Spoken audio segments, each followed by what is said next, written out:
Olá, tudo bem?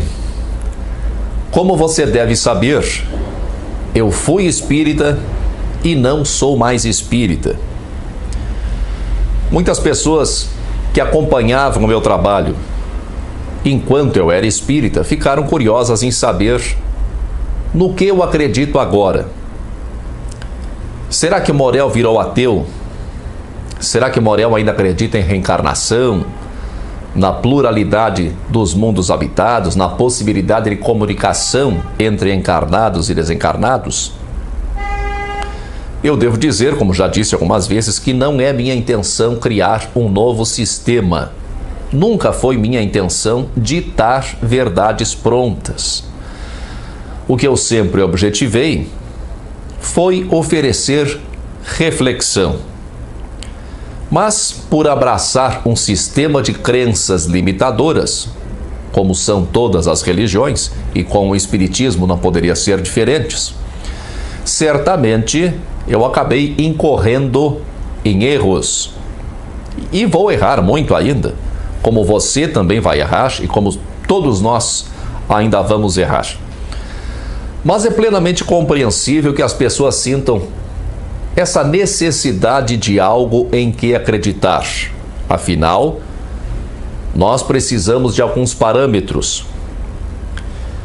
E o fato é que nós não precisamos ir muito longe ou buscar grandes novidades para termos um parâmetro honesto, eficaz e não tão difícil de seguir. Eu estou me referindo a Jesus. Qualquer coisa que eu diga sobre a natureza de Jesus representa apenas a minha crença. Se eu disser que Jesus é Deus, isso representa a minha crença. Se eu disser que Jesus foi um importante profeta, isso representa a minha crença. Se eu disser que Jesus é um espírito superior, ou um avatar, ou então que ele é o criador ou governador do planeta, ou qualquer outra coisa, isso vai representar apenas a minha crença. Todas essas crenças são apenas isso, crenças. Não há nenhum fundamento racional para sustentar essas opiniões. Você pode ver, então, que eu não considero Jesus como nenhuma das hipóteses anteriores. Como eu considero Jesus? Eu não tenho uma resposta única para isso, e por mais que eu fale sobre esse tema, o assunto não será esgotado. O que eu posso assegurar é que essa questão não me incomoda. Saber ou não saber o que ou quem foi Jesus não me incomoda. Isso não me inquieta, não me tira a paz. Eu poderia levantar algumas hipóteses sobre isso. Eu tenho algumas ideias sobre isso, mas isso não acrescentaria muita coisa ao essencial. E o essencial no ensino de Jesus é algo de interesse de todas as pessoas do mundo, independentemente de serem religiosas ou não, de conhecerem Jesus ou não, de acreditarem em Jesus ou não, de entenderem o ensino de Jesus ou não. Nós precisamos uns dos outros. Imagine que você tenha todo o dinheiro do mundo, que você tenha acesso aos lugares mais bonitos, mais maravilhosos do mundo, que você tenha uma saúde absolutamente perfeita, uma inteligência brilhante e que você tenha tudo de bom que você conhece. Isso tudo pode não lhe satisfazer totalmente se você não tiver alguém do seu lado. Quando nós assistimos um bom filme, ou quando nós vemos um lugar muito bonito, ou quando nós fazemos uma descoberta importante, que nós, pelo menos, consideramos importante, nós gostamos de compartilhar essas experiências com outras pessoas. E isso é suficiente para demonstrar que nós precisamos uns dos outros. Se nós precisamos uns dos outros, nós precisamos viver em sociedade. Não importa o tamanho dessa sociedade. Pode ser um retiro espiritual, pode ser um povoado numa zona rural, pode ser um apartamento num grande centro urbano. O fato é que nós precisamos viver em sociedade. E para viver em sociedade, nós precisamos de algumas regras. Se duas pessoas, que é o mínimo plural possível, se duas pessoas vivem numa casa, essas pessoas têm que ter algumas regras para conviver em paz. Se essas duas pessoas forem um homem e uma mulher, uma dessas regras será que o homem não faça xixi sobre o assento do vaso. Grandes desavenças podem surgir entre um homem e uma mulher se o homem fizer xixi sobre o assento do vaso.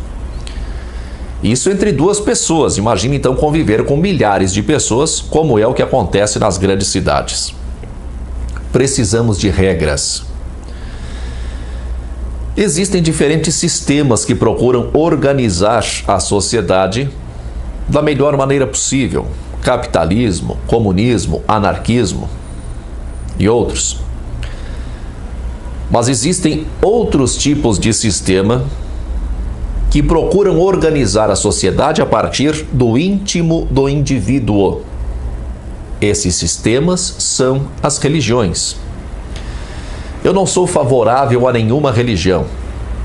É verdade que muitas pessoas precisam da religião, e também é verdade que as religiões podem ser úteis para determinadas pessoas por algum tempo, mas essa utilidade será sempre um paliativo e não uma solução real para os problemas que afligem as pessoas. Jesus não fundou nenhuma religião. E o ensino de Jesus, se ele for compreendido sem ideias religiosas preconcebidas, ele é um parâmetro eficaz para a manutenção da paz em sociedade e para a superação dos conflitos internos do indivíduo. Eu não defendo a ideia de que o ensino de Jesus é o melhor ensino. Eu não acho de modo algum que Jesus seja o único caminho. Se eu escolho Jesus, é pelo fato de nós estarmos mais familiarizados com o seu ensino, com o ensino de Jesus, e pelo fato de nós termos melhores condições de entender Jesus em comparação com outros ensinos, como o de Buda ou de Krishna, por exemplo. E além disso, o ensino de Jesus é simples. Na verdade, ele é muito simples. Acontece que o seu ensino foi deturpado desde a sua morte, a começar pelos seus próprios discípulos.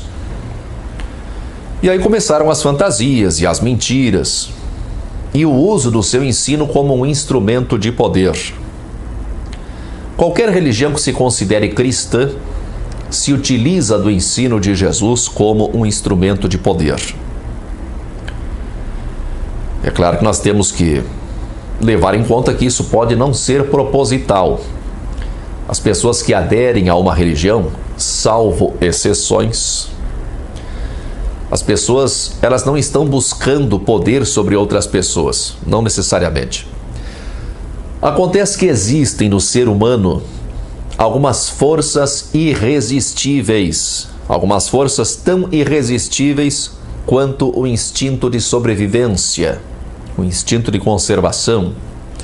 Uma dessas forças é o desejo de ser importante. O desejo de ser importante leva a pessoa irresistivelmente a distinguir-se dos demais, seja através do dinheiro, seja através do poder, seja através de qualquer outro meio.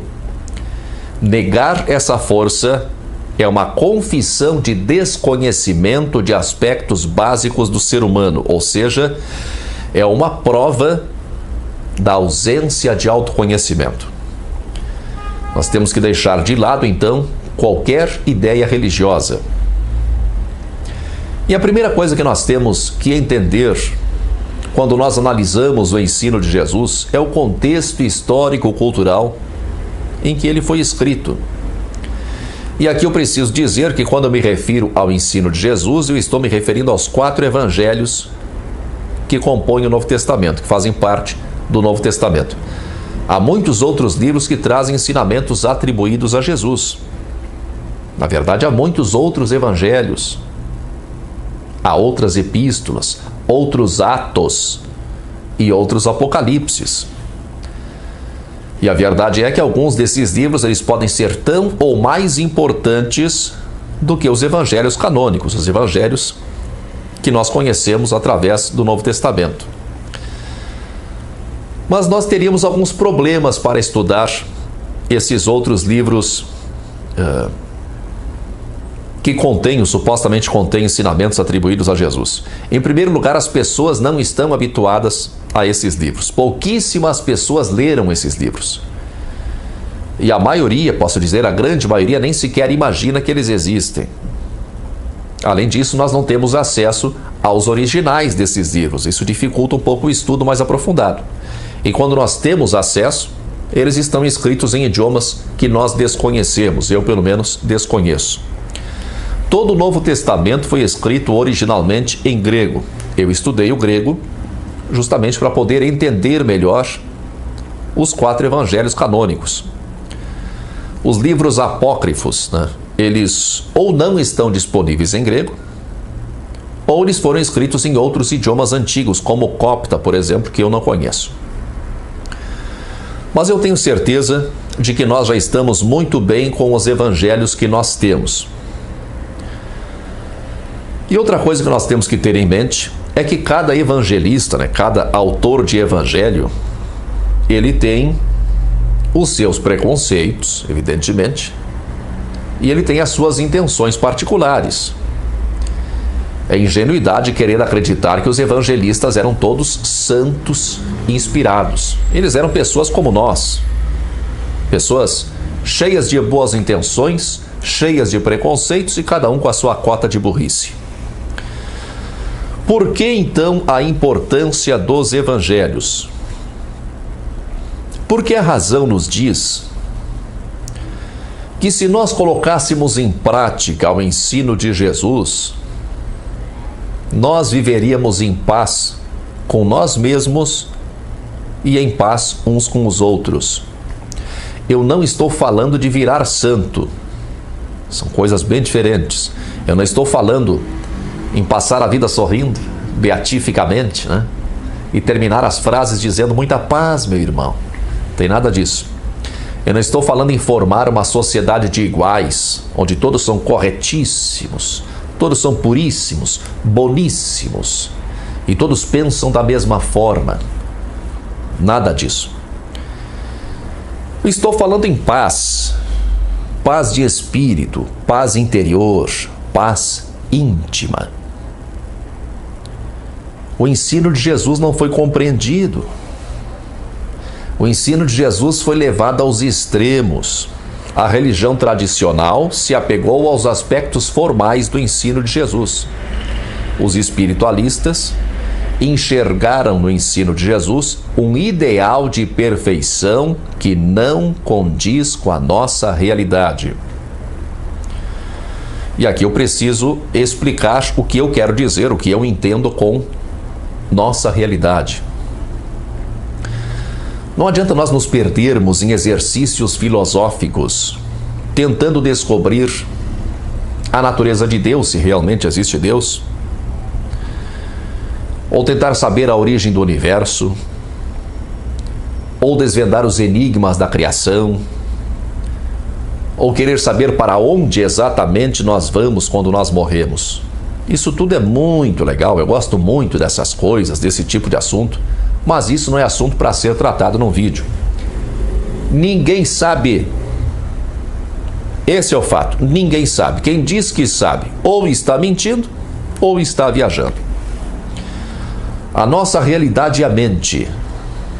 Nós estamos dentro da mente. Nós quem? Nós, consciências. Podemos chamar de consciência ou podemos chamar de espírito, nesse caso não importa. Tudo o que nós entendemos como realidade está dentro dos domínios da mente. Há vida além da mente. Além da mente é a eternidade, onde não há tempo nem espaço, onde nós apenas somos. Mas o que nós conhecemos é a mente. O que nós conhecemos efetivamente é a mente. O ensino de Jesus ele deve ser entendido e aplicado, então, dentro dos limites da mente, que é o que nós efetivamente conhecemos. E conhecemos muito pouco, diga-se de passagem. Querer tratar do que está além da mente, de outros mundos, de como é exatamente depois da morte, ou de uma suposta espiritualidade superior, isso tudo é uma fuga da nossa realidade e das nossas ocupações imediatas. Mas eu dizia que o ensino de Jesus não foi compreendido. O ensino de Jesus deve ser entendido da forma mais simples possível e em duas esferas, a esfera terrena e a esfera mental. Pois é só disso, na verdade, que Jesus trata. Jesus nos ensina algumas poucas regras de conduta terrena e sobre a aplicação dessas mesmas regras na esfera mental. Além das esferas terrena e mental, Jesus menciona o reino de Deus, que é a vida além da mente. Mas o ensino de Jesus se aplica exclusivamente na esfera terrena e na esfera mental. E ponto final. Eu disse que Jesus nos ensina algumas poucas regras de conduta. Eu vou chamar essas regras de conduta de leis, para simplificar. Leis mentais do Evangelho, leis de Jesus ou simplesmente leis. Há 6 leis no Evangelho. São 3 leis principais e 3 leis secundárias, que são derivadas das leis principais. As leis principais são a lei de amor, muito conhecida, muito falada, muito propagada, a lei de ação e a lei de desapego, que é, na verdade, o maior ensino de Jesus. E as leis secundárias são a lei de caridade, que é derivada da lei de amor e da lei de ação, a lei de justiça, derivada da lei de ação e da lei de desapego, e a lei de perdão, derivada da lei de amor e da lei de desapego. Se eu perguntar a você qual é a principal lei de Jesus, ou se eu perguntar a você qual é o principal ensinamento de Jesus, eu tenho certeza de que você irá responder que é a lei de amor, que o maior ensino de Jesus é sobre o amor. Por que nós achamos que o principal ensino de Jesus é o amor? Nós acreditamos nisso porque isso nos foi ensinado assim, simples. Tanto a Igreja Católica quanto o Espiritismo dão ênfase ao amor de Jesus. As denominações protestantes e as evangélicas, embora elas tenham um enfoque um pouco diferente, às vezes mais utilitário e direto, elas também defendem que Jesus morreu por nós e que ele fez isso por amor. Acontece que Jesus não morreu por nós. Se nós acreditamos que Jesus foi algo mais do que um simples homem, então ele viveu por nós. Não morreu por nós, viveu por nós. E a sua morte, nesse caso, foi um ato de desapego, não de amor.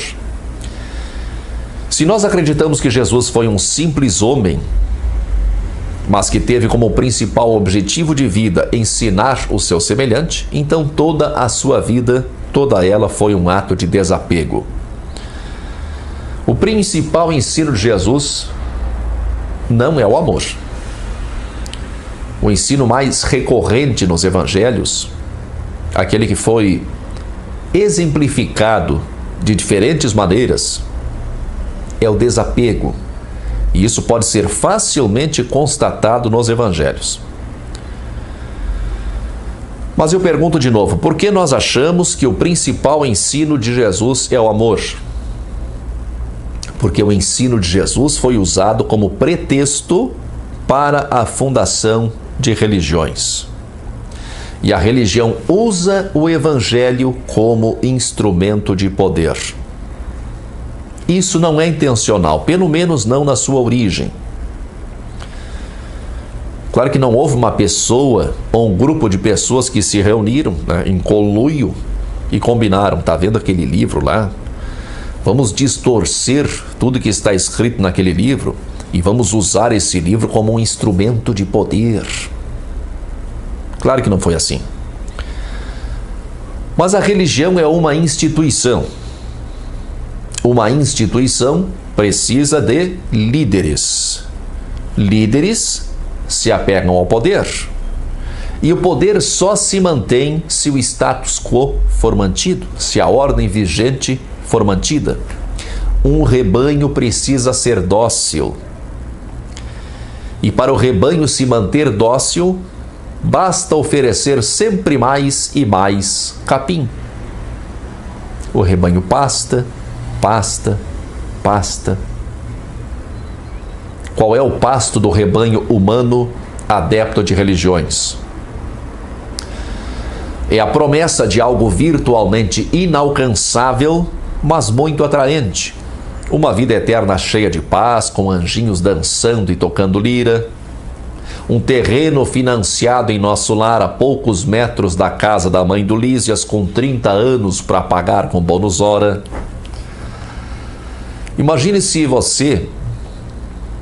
Imagine se uma religião ensina os seus próprios adeptos a resolverem os seus próprios problemas, a superarem os seus conflitos internos e a não se preocuparem com coisas que não estão ao nosso alcance. Imagina, ninguém mais vai precisar de religião.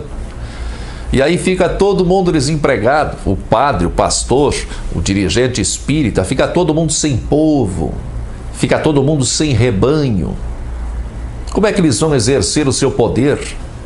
Como é que eles vão se sentir importantes? O ensino de Jesus não é para o outro mundo. O ensino de Jesus não é promessa para outra vida, não é nada de extravagante ou inalcançável. O ensino de Jesus é um método simples de todos viverem em paz. Mas essa paz deve ser bem compreendida. Dentro de nós, no íntimo do nosso ser, só existe paz. Eu descobri a paz. Eu continuo sentindo raiva de vez em quando. Algumas vezes eu fico um pouco triste ou nostálgico.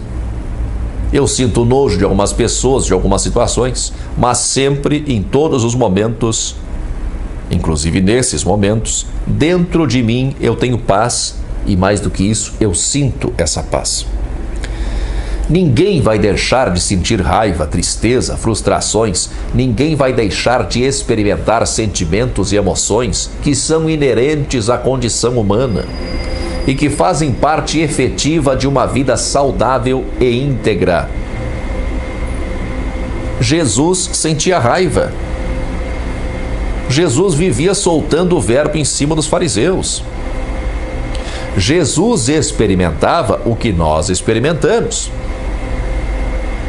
É ilusão imaginar que um dia nós superaremos essas características, que são características naturais.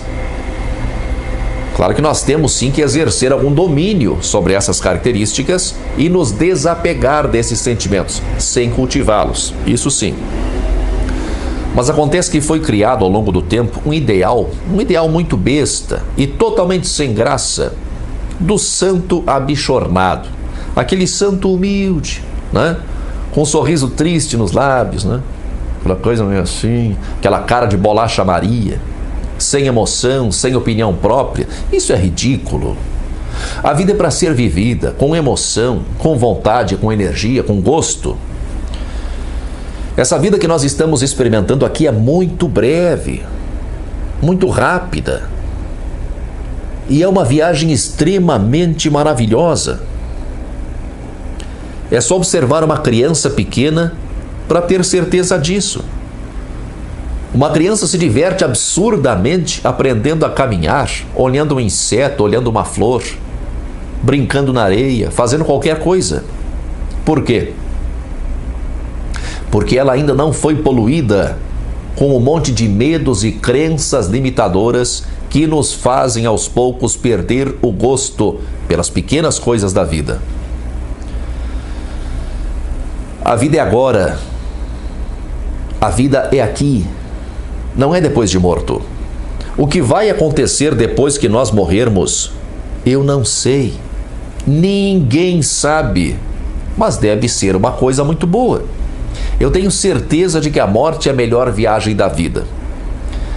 Mas para que seja realmente assim, nós temos que compreender a vida e viver bem, sem culpas, sem medos, sem imposições demais, sem obrigações estúpidas, sem querer salvar o mundo, sem querer conquistar o mundo, apenas viver.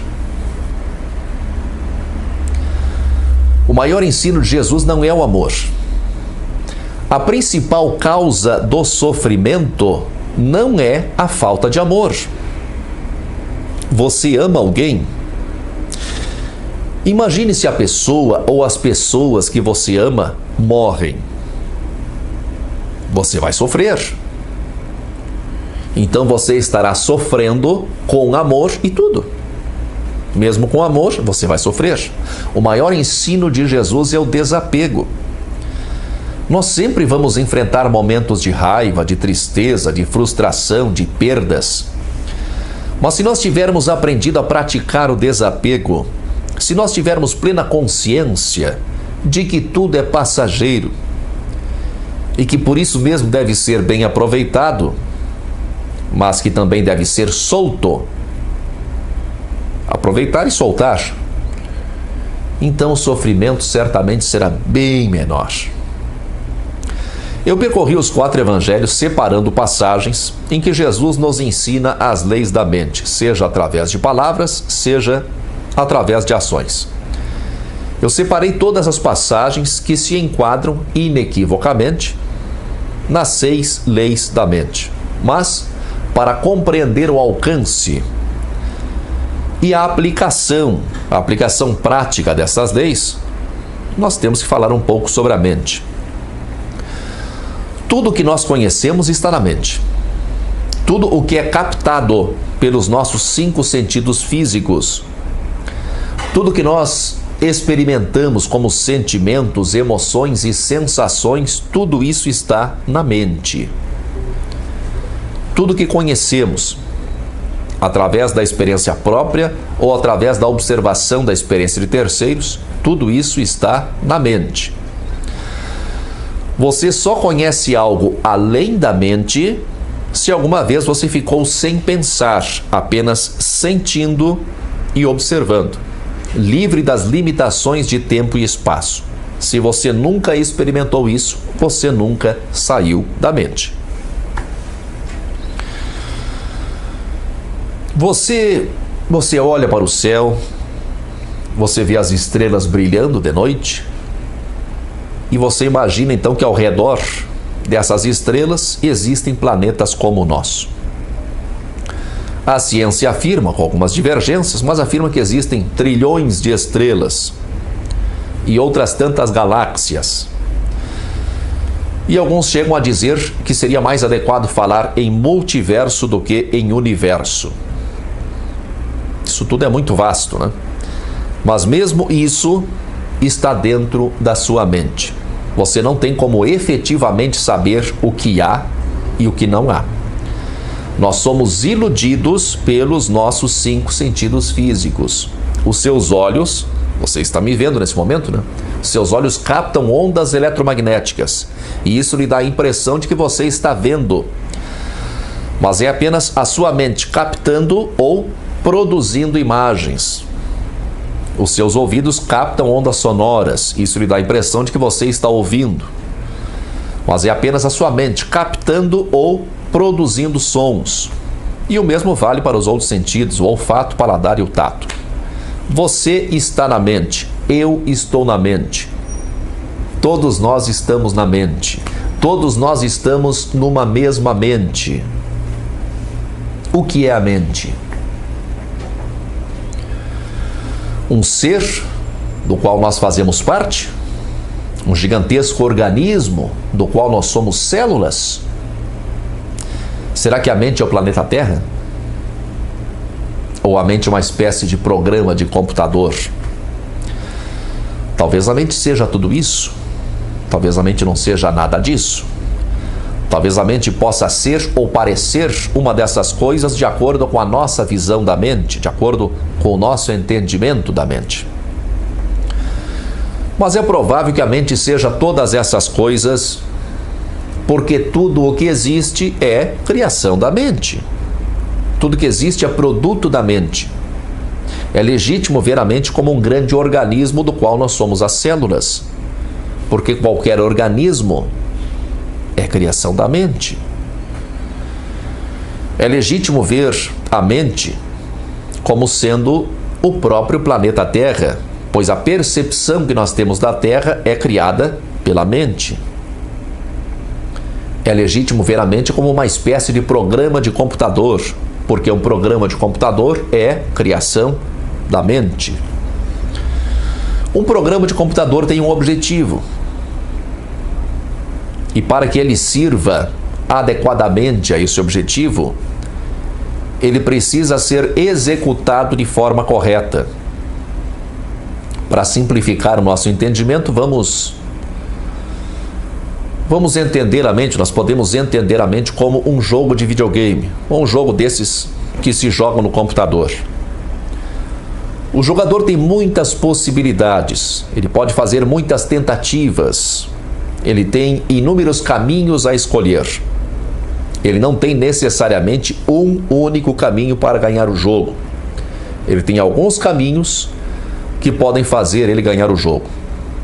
Se nós estivéssemos falando de um jogo de xadrez, nós poderíamos dizer que ele tem algumas jogadas importantes que podem fazer ele ganhar o jogo. Acontece que a nossa mente é infinitamente mais complexa do que qualquer jogo. Ganhar o jogo, no que se refere à mente, seria transcender a própria mente. Seria alcançar o reino de Deus, na linguagem de Jesus, ou alcançar o nirvana, na linguagem de Buda. Eu, particularmente, não conheço ninguém que tenha ganhado esse jogo, mas tenho certeza de que é possível. Mas, se nós não ganhamos o jogo definitivamente, nós podemos pelo menos passar de fase, né? Nós podemos confirmar dentro de nós mesmos que existe vida além da mente e que existe paz inabalável dentro de nós. Jesus é, no meu entender, a melhor jogada do jogo da mente. Jesus é a síntese perfeita das melhores possibilidades humanas.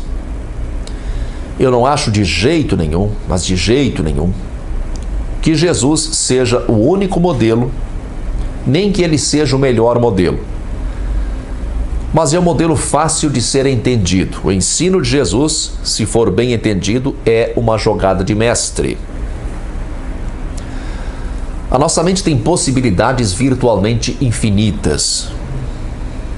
Observe tudo que já passou pela sua mente. Tente fazer esse exercício. Pense em todo o bem e em todo o mal que você já cogitou, todo o bem e todo o mal que já passou pela sua cabeça. Observe as pessoas, algumas boas, outras más. Algumas muito boas, que doam a sua vida ao próximo, outras muito más, que acabam com muitas vidas. O mundo já produziu coisas horríveis, sofrimentos, perseguições, torturas, maldades de todo tipo. O mundo também já produziu coisas maravilhosas, alegrias, amores, paz, amor, satisfação. Quando eu anunciei que não era mais espírita, muitas pessoas me perguntaram em que eu acreditava agora. E muitas pessoas ficaram perdidas, porque acreditavam no espiritismo influenciadas por mim, E agora, se eu desmentia a hipótese espírita, elas ficaram momentaneamente perdidas. Por que isso acontece? Um conjunto de crenças é um limitador da mente. A mente é virtualmente infinita em possibilidades, e isso é insustentável. Você não pode ao mesmo tempo ter vontade de matar e ter vontade de acariciar uma pessoa. Você não pode acreditar e pregar ao mesmo tempo o amor e a guerra. Se você fizer uma dessas coisas, você enlouquece. A mente precisa de ordem. Só assim você se sente razoavelmente seguro. Um conjunto de crenças é um limitador da mente. É um ordenamento dentro da mente. Se o seu conjunto de crenças é subitamente abalado, a sua mente fica vagando, procurando novas possibilidades, procurando algum ponto em que possa se agarrar. Acontece que a mente não precisa de um conjunto de crenças complexo e artificial para se manter em ordem. Uma crença religiosa é uma crença artificial, pois ela depende de fatores imponderáveis para a manutenção da sua estrutura, ou seja, ela não está estabelecida em bases observáveis por qualquer pessoa, ela não pode ser provada. Um conjunto de crenças é um limitador da mente. A mente faz todo o possível para manter-se segura. Se ela está segura com um conjunto de crenças, ela não irá se abrir para novas possibilidades, mesmo que essas novas possibilidades sejam mais simples, sejam mais racionais, mais verdadeiras, tragam mais benefícios e desmintam total ou parcialmente o conjunto de crenças estabelecido. Um conjunto de crenças é um limitador da mente. O seu comportamento ele será moldado de acordo com o seu conjunto de crenças. A sua percepção da vida será moldada e limitada de acordo com o seu conjunto de crenças. E isso inevitavelmente vai formar preconceitos, vai formar comportamento hipócrita, baixo grau de autoconhecimento ou mesmo ausência total de autoconhecimento, acomodação, além do risco permanente de ter o seu conjunto de crenças abalado por novas descobertas ou constatações e experimentar o doloroso conflito interno que é o que experimentaram as pessoas que ficaram perdidas porque acreditavam no espiritismo influenciadas por mim. Jesus não é uma crença. Jesus pode ser transformado numa crença se nós recorrermos a artifícios religiosos. Jesus é encarado como uma crença se nós quisermos discutir se ele existiu ou não, se ele disse exatamente o que está nos evangelhos ou não, se ele era um homem comum, se ele era um espírito enviado, se ele era Deus, se ele tinha plena consciência do alcance do seu ensino.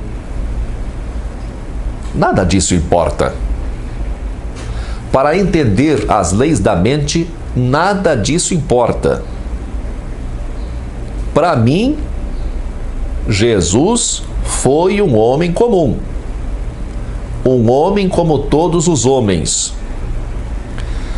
O que fez com que o ensino de Jesus chegasse até nós foi o brilhantismo das suas descobertas ou da sua concepção da mente.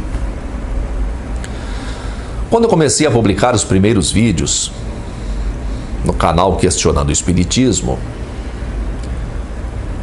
imediatamente formou-se um amplo debate a respeito das crenças e das diferentes concepções da vida, do espírito, da mente. Muitos autores foram citados, muitas correntes de pensamento, muitos livros, muitas ideias. Todas essas ideias, todas essas concepções são fruto da mente. Algumas pessoas entenderam a vida de uma determinada forma, formataram essa ideia e lançaram essa ideia para o público. Toda religião, toda filosofia, toda ideologia saiu da cabeça de alguém, ou seja, saiu da mente. Existem inúmeras concepções diferentes. Todo mundo que se ocupa com essas questões quer um mundo melhor, quer uma vida melhor, quer uma humanidade melhor. Muitas ideias são concebidas, muitos modelos são idealizados. Nós temos à nossa disposição, há 2000 anos, um excelente modelo. Sintético, simples, poderoso. Jesus pegou alguns milênios de sabedoria israelita, que na verdade é uma mistura de influências de todos os povos por onde transitaram os antigos israelitas, ou seja, é uma sabedoria muito antiga, e Jesus sintetizou isso em 6 leis. Buda também fez isso. Buda também sintetizou um vasto conjunto de sabedoria antiga. Outros fizeram isso também. Mas eu penso que o ensino de Jesus é o que melhor se adapta ao nosso modelo de sociedade, o que melhor se adapta ao nosso mundo ocidental. Antes de começar a falar sobre as leis, eu preciso rapidamente fundamentar aquilo que eu disse acerca das 2 esferas a que se aplicam essas leis. Os israelitas, eles praticavam uma religião ritualística, uma religião material e comportamental. Para agradar a Deus, na concepção deles, pelo menos na concepção popular, para agradar a Deus eram necessários alguns comportamentos externos. Jesus mantém essa necessidade de regrar o comportamento humano, embora o seu ensino conceda muito mais liberdade do que era a regra até então. Mas Jesus passa a ensinar não só a respeito do comportamento, de fatores externos, mas também do pensamento. E nós vemos isso, por exemplo, no Sermão da Montanha. No capítulo 5 do Evangelho de Mateus, Jesus diz 2 vezes. Ele começa as suas afirmações dizendo assim: ouvistes que foi dito aos antigos, eu, porém, vos digo. Aos antigos era dito para não matar e para não cometer adultério. Jesus se serve desses 2 exemplos. Jesus alerta para não sentirmos cólera, não sentirmos raiva pelo próximo e para não desejarmos a mulher do próximo. O que eu quero destacar aqui não são esses 2 ensinamentos em particular, não é isso. O que eu quero destacar é que Jesus está chamando a atenção para o pensamento, ou seja, para aquilo que se passa em nossa mente. Antes, a preocupação era apenas comportamental. Com Jesus, a preocupação passa a ser também com a mente. O ensino de Jesus, então, é dirigido às esferas terrena e mental. No próximo vídeo, nós vamos ver a primeira lei da mente ensinada por Jesus, a mais conhecida delas, a lei de amor. Até lá, muita força e paz para você.